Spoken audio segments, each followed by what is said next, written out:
The road twisted through the Carolina pines like a serpent made of gravel and moss. Evelyn Mire sat in the back of the black cab, her pale hands folded neatly in her lap. She wore a long maroon velvet coat, her hair tied in a tight bun. The driver hadn't spoken a word in over an hour, and she preferred it that way.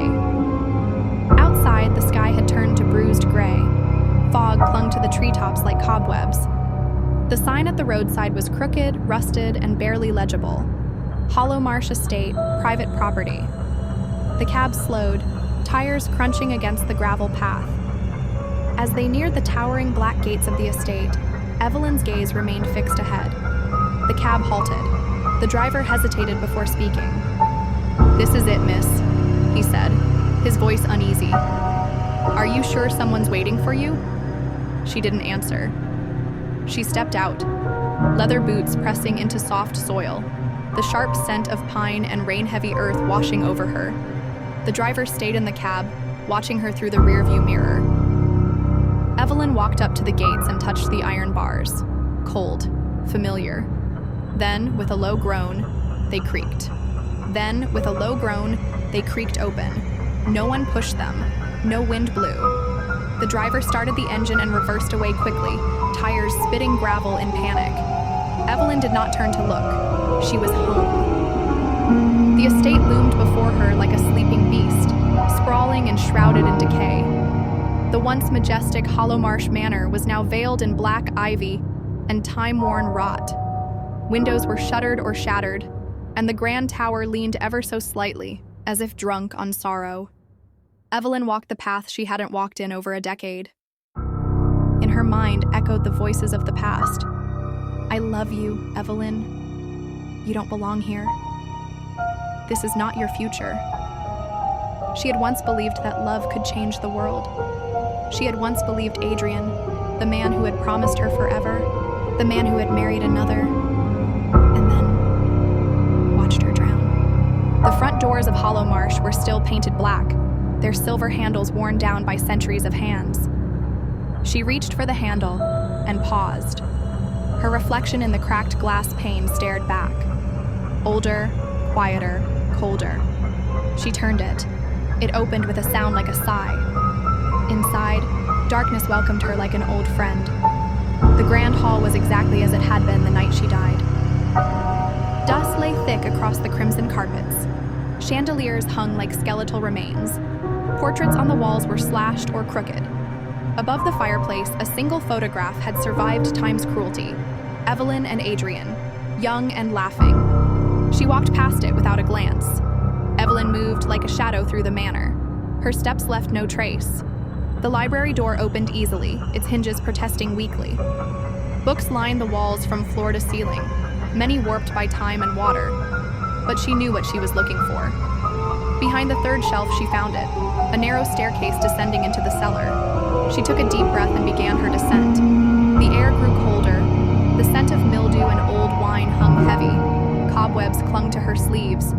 At the bottom was a stone chamber, the family crypt. 7 stone coffins lay in the chamber. All bore the crest of the Hollowmarsh bloodline. One, however, was different. It was hers.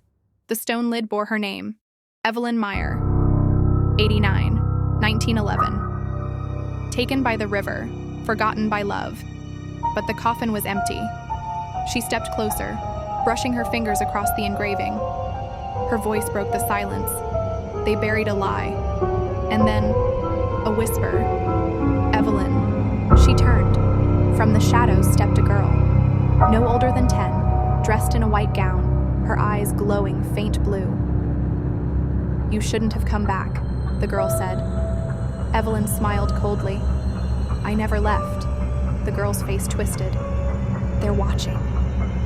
"Good," Evelyn whispered. "Let them." Back upstairs, thunder cracked overhead. Rain had begun to fall. The house moaned, and Evelyn ascended to the upper hallway. She passed the guest rooms, past the nursery, past the room where she had once waited on her wedding night, a night that ended in betrayal and water and blood. She opened the master bedroom door. Dust billowed out. The room had been untouched for years. A broken music box sat on the dresser. The mirror was veiled in a black sheet. Evelyn approached and pulled the cloth away. Her reflection didn't look back. Instead, the mirror showed a ballroom, lit by candlelight and filled with dancers in masks. Her heart skipped. She stepped back, and the image vanished. From the corner of the room, the shadows shifted, and from them emerged a second figure, tall, lean, eyes hollow as glass. Adrian. Evelyn's breath caught, but no, this was not Adrian. Just a ghost, a memory.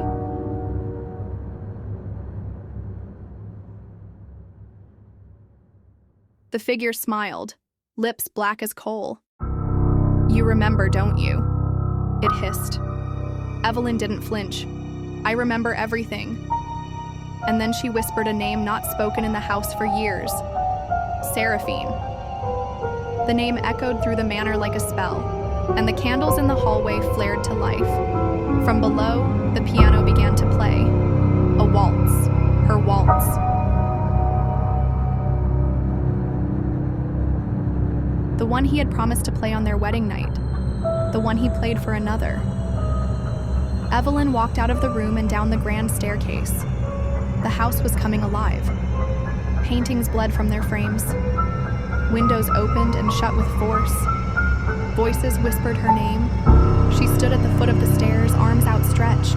"I am Evelyn Mire," she declared. "This is my house.